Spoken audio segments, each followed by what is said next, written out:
The last ice age ended approximately 11,700 years ago. In the geological record, this is recent. The pyramids of Giza are older than the extinction of the woolly mammoth by a margin of approximately 1,000 years. The humans who painted the caves at Lascaux did so while cave lions stalked the valleys outside. The megafauna of the Pleistocene, the giants, the armored, the apex predators, did not disappear into deep prehistory. They were here in large numbers while our ancestors were building the first settlements. Then they were gone. The Pleistocene megafauna extinction is one of the most significant ecological events in human history and one of the most debated. Climate change, human hunting pressure, or the combination of both, the argument continues. What is not debated is what was lost. The animals that walked the grasslands and forests of the last ice age were not primitive ancestors of modern species.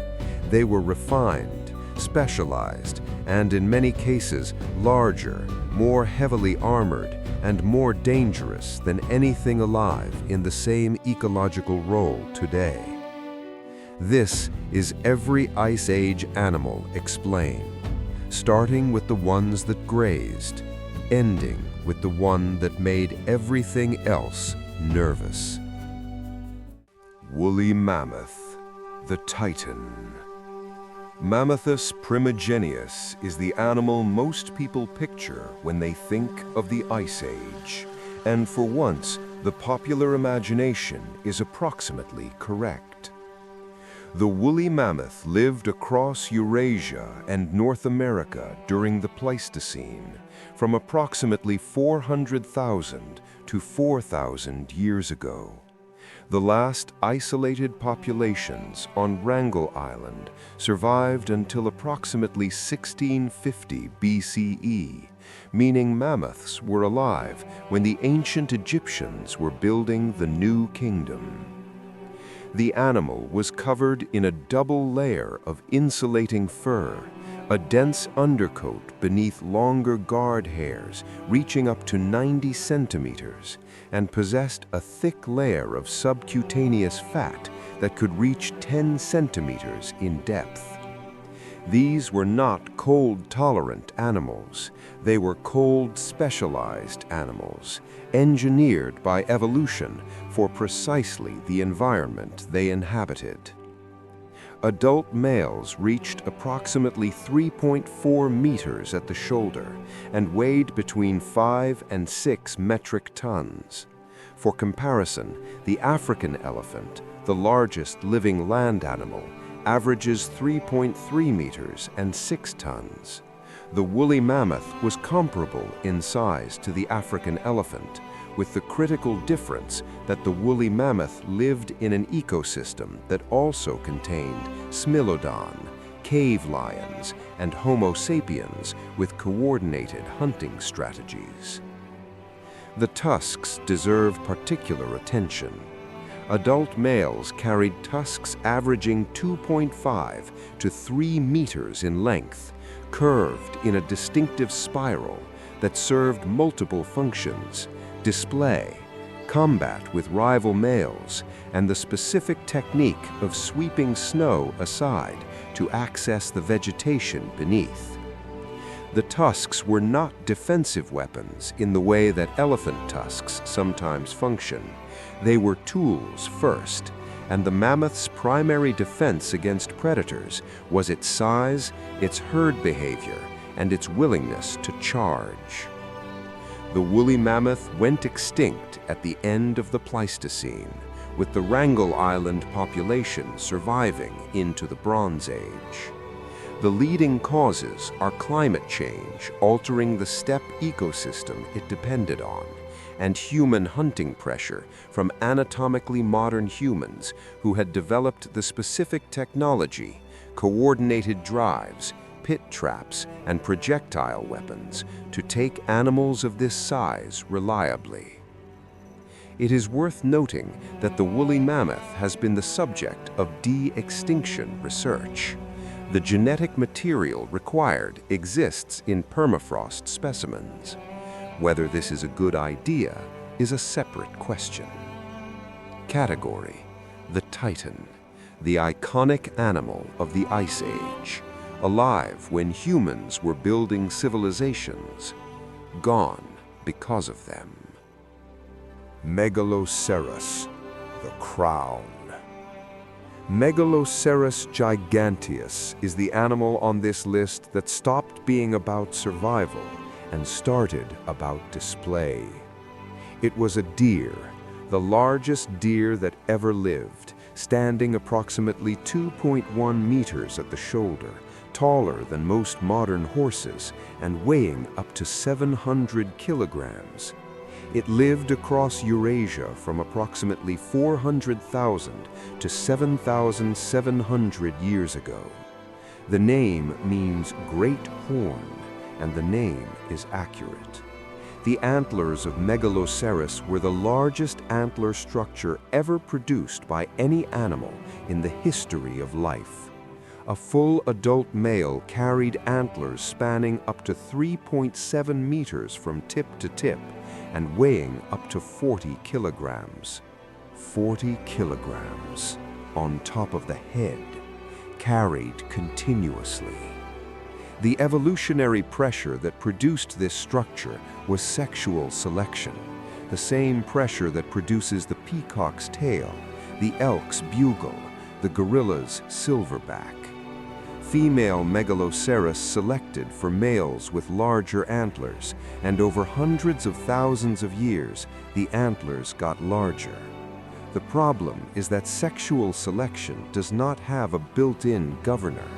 It continues selecting for the trait regardless of whether the trait is becoming a survival liability. The antlers of Megaloceros were so large that the animal required a specialized skeletal structure to support them. The neck vertebrae were enlarged, and the musculature of the shoulder and neck was proportionally massive. The calcium requirements for growing a new set of antlers annually, because like all deer, Megaloceros shed and regrew its antlers each year, were so extreme that males were documented to strip bark from trees to supplement their mineral intake. It went extinct approximately 7,700 years ago. The leading theory is not predation and not climate alone, but the specific interaction of climate change reducing the rich steppe vegetation it needed to support the mineral demands of its antler growth. An animal whose survival required a specific type of ecosystem richness found itself in a world that no longer provided it. Category: the crown, the largest antlers in the history of life. Gone because evolution took a design too far. Woolly rhinoceros, the armor. Coleodonta antiquitatis is what happens when the rhinoceros family decides that the existing design needs more of everything. It lived across Eurasia from approximately 350,000 to 10,000 years ago. It was covered in a thick coat of reddish-brown fur with a dense woolly undercoat, the same cold adaptation as the mammoth, which shared its range and its ecosystem. The body was massive and compact, built low to the ground with short, thick legs, designed for stability rather than speed. Adult individuals reached approximately 3.5 to 4 meters in length and weighed between 1.5 and 2.5 metric tons. The horn is the defining feature. The woolly rhinoceros carried 2 horns, the anterior one reaching documented lengths of over 1 meter in some specimens, the longest rhinoceros horn in the fossil record. The horn was composed of keratin, the same material as human fingernails, compressed into a structure with the structural integrity to function as both a display organ and a genuine weapon. Paleolithic cave art depicts the woolly rhinoceros in combat postures that suggest it was not a passive animal. The temperament inferred from both fossil evidence and the behavior of its closest living relatives, the Sumatran and white rhinoceroses, suggests an animal that was territorial, aggressive when threatened, and capable of charges at speeds reaching 50 kilometers per hour despite its mass. The woolly rhinoceros had no natural predator capable of taking a healthy adult.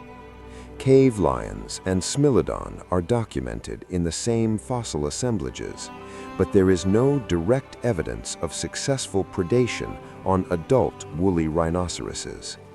The young and the infirm were vulnerable. Adults were not.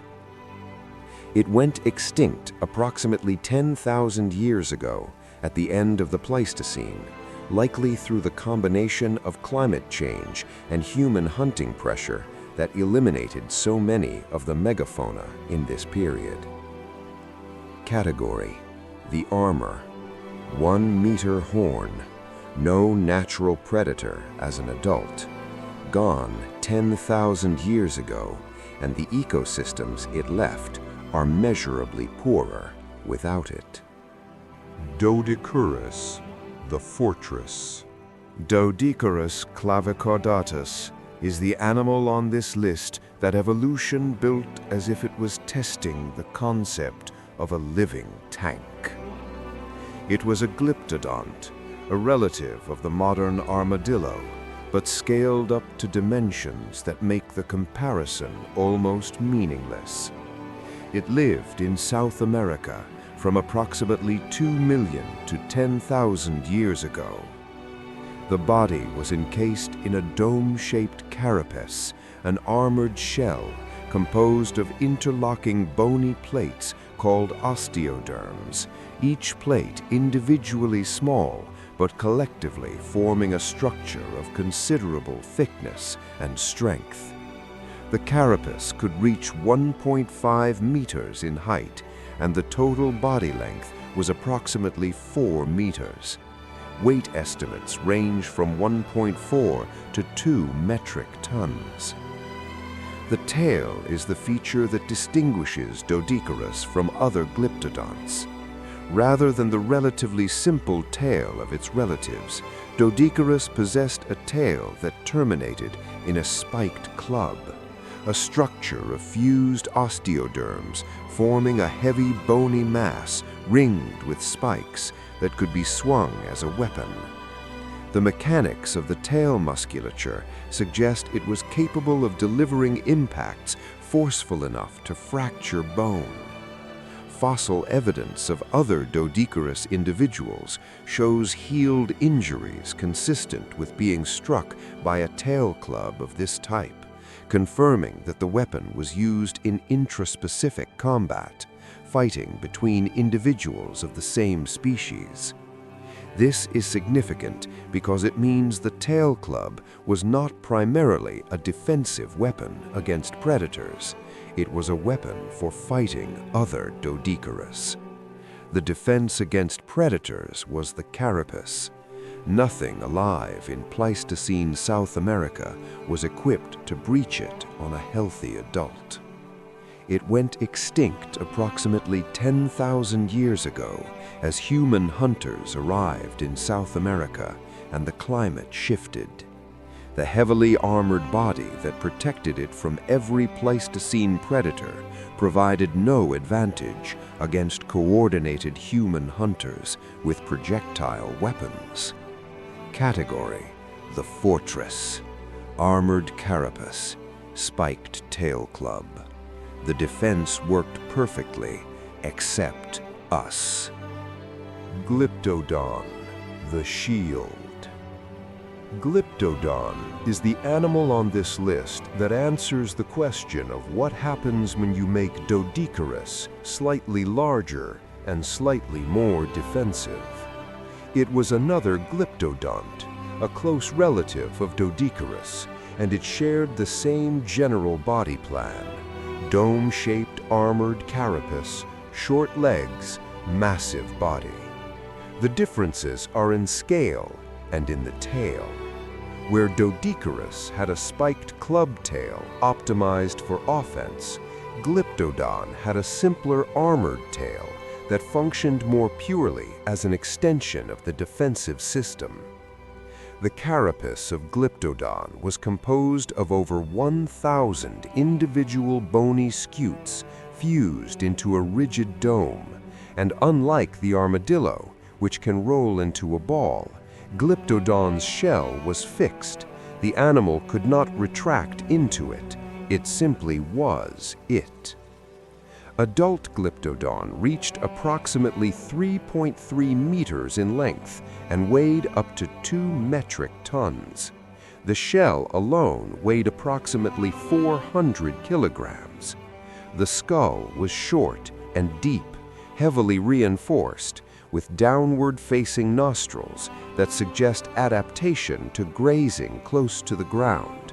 The entire head design was oriented around getting the animal's face to the vegetation it needed, while keeping the vulnerable neck protected by the shell's forward edge. Glyptodon lived across Central and South America from approximately 2.5 million years to 10,000 years ago. Early human inhabitants of the Americas are documented to have used Glyptodon shells as shelters. There are archaeological sites where the remains of fire pits and human artifacts have been found inside overturned Glyptodon carapaces. The shell that evolution designed to protect the animal became, after its death, housing for the species that helped drive it extinct. Category: the shield. 400-kilogram shell. Used as a house by the humans who killed it. Gone 10,000 years ago. Cave bear, the brawler. Ursus spelaeus is the bear that makes modern bears look like a preliminary sketch.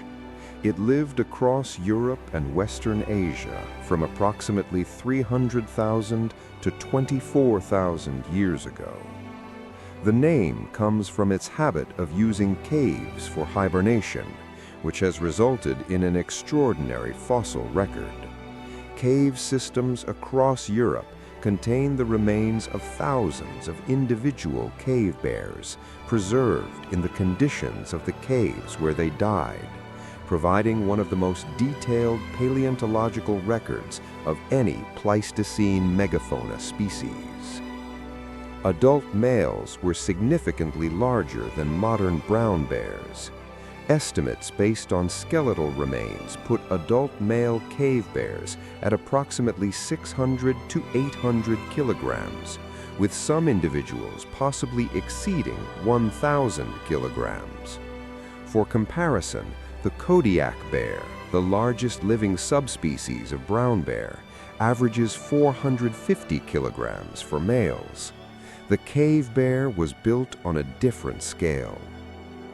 The skull is the most distinctive feature.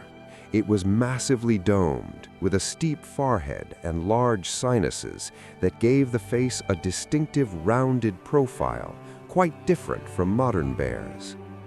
The teeth show extensive wear patterns consistent with a primarily vegetarian diet. Despite the intimidating size, isotope analysis of cave bear bones suggests they ate mostly plant material, with meat comprising a small percentage of the diet.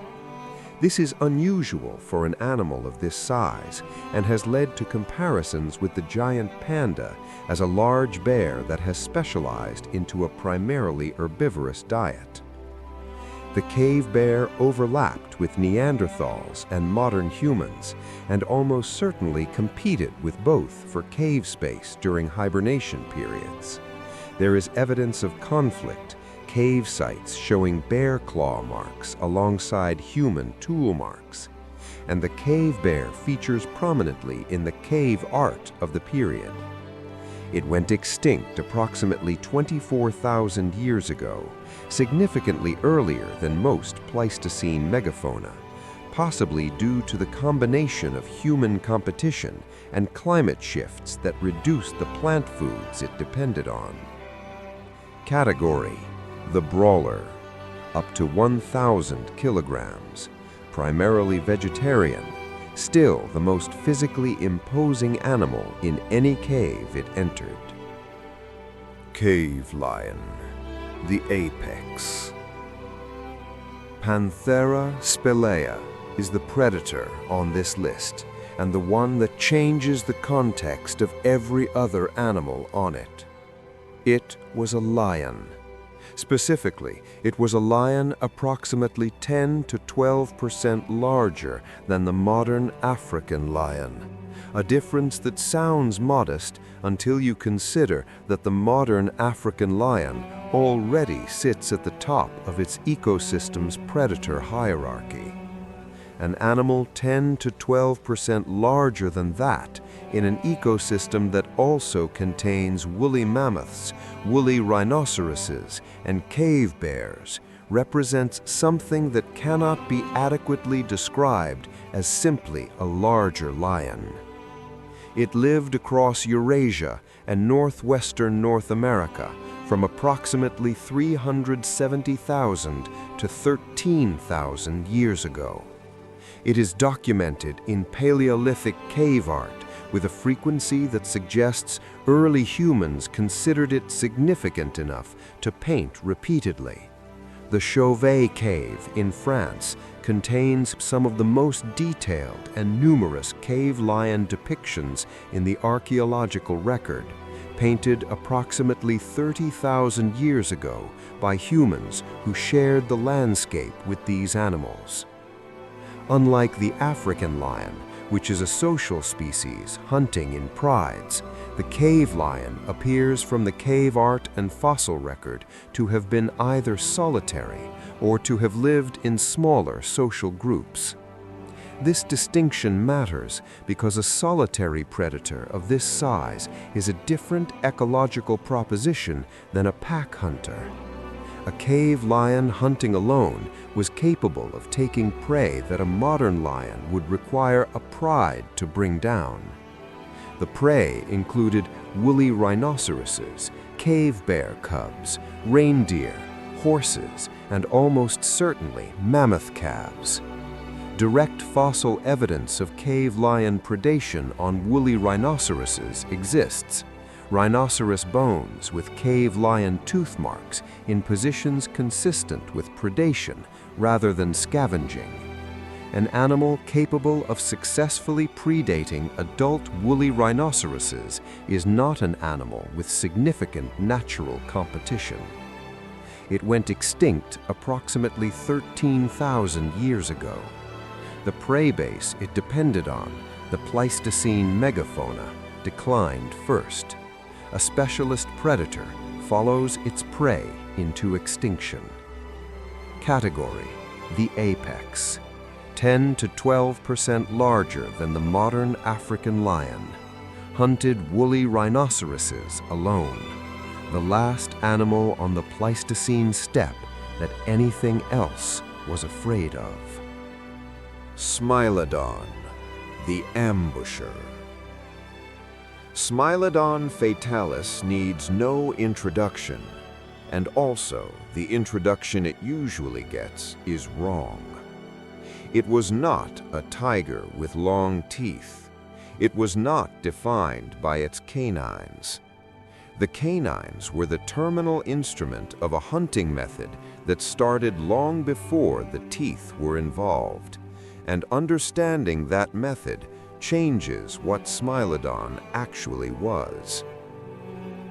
The body, 160 to 280 kilograms, depending on the species, with Smilodon populator, the South American species, reaching the upper end of that range. The forelimbs were massively more robust than the hind limbs, built for wrestling and grappling large prey to the ground. The canines, 28 centimeters in Smilodon populator, were laterally compressed blades, not designed for biting through bone, but for a single precision kill delivered to prey that had already been immobilized by the forelimbs.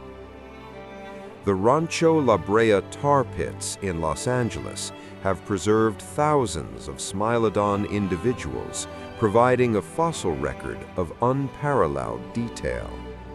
The remains show healed injuries, broken bones, damaged joints, consistent with the physical demands of wrestling large prey, significantly larger than the predator. They also show individuals who survived injuries that would have prevented hunting, suggesting other group members provided food. Smilodon may have been partially social. In the context of the Pleistocene megafauna, Smilodon occupied the ambush predator role in ecosystems that also contained cave lions and, in Eurasia, the other large cats that have since gone extinct. The specific niche was large, slow prey that could be approached and grappled: mammoths, giant ground sloths, horses, and camels. It went extinct approximately 10,000 years ago, with the prey base it depended on. Category: the ambusher, the most famous Ice Age predator, the most misunderstood. The method was more impressive than the teeth.